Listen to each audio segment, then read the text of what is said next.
پہلی بات تو یہ ہے کہ میرے لیے یہ بڑا ہی ایک خوشی کا موقع تھا کہ ہمیں وہاں جانے کا موقع ملا. اتنا کچھ افغانستان کے بارے میں سن رکھا تھا, پڑھ رکھا تھا, اور جو ہندوستان اور افغانستان کے بیچ جو دوستی رہی ہے صدیوں سے چلی آ رہی ہے اس کے بارے میں بھی سن رکھا تھا.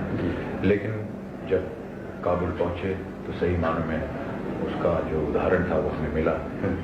جو باتیں لکھی گئی تھیں اور جو باتیں سنی گئی تھیں وہ 100% سچ تھی.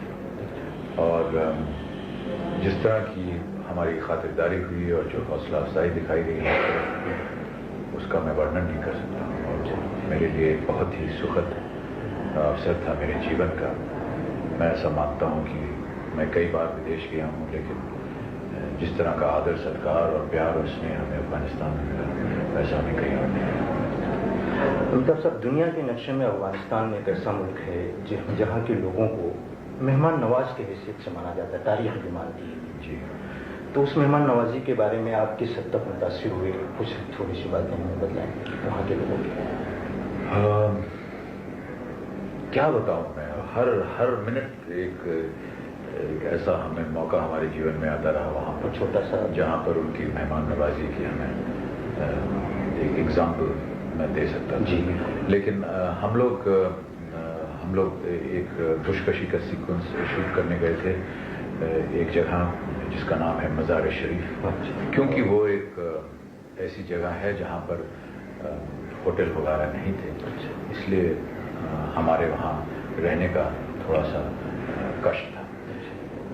لیکن جب ہم وہاں پہنچے تو وہاں پر جو لوگ تھے انہوں نے اپنا گھر جو تھا وہ خالی کر دیا, اور جہاں ہم لوگ ٹھہرے وہ دراصل کسی کا مکان تھا جو وہاں وہ خود رہتے تھے, اور وہ خود وہاں سے اپنا گھر چھوڑ کر چلے گئے. انہوں نے کہا یہ مکان آپ کا ہے, یہ گھر آپ کا ہے, اسے آپ اپنا گھر سمجھیے, اور ہر پرکار کی جو ضرورتیں تھیں وہ ہمارے لیے وہاں پر پوری کی. تو یہ ایک اداہرن ہے کہ کس طرح وہاں کے لوگ جو ہیں وہ تو اپنا گھر کھول دینے کے لیے تیار ہیں. مہمان نوازی کا ان کو بہت بڑا سلوک. ابھی بامبے میں جو افغانستان کے کونسل جنرل ہیں نثار احمد صاحب نے, انہوں نے پریس کانفرنس میں پچھلے دن اعلان کیا کہ 18 اگست کو 72واں یوم آزادی افغانستان کا منایا جا رہا ہے.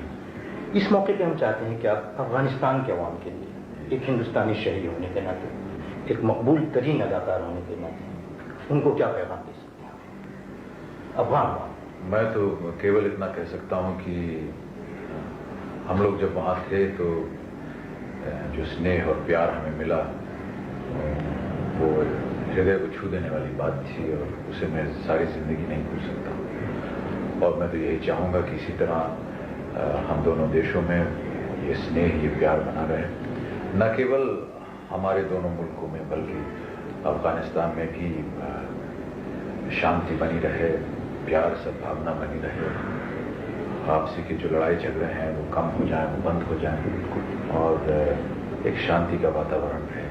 ہم تو یہی پرارتھنا کرتے ہیں اور ہم امید کرتے ہیں کہ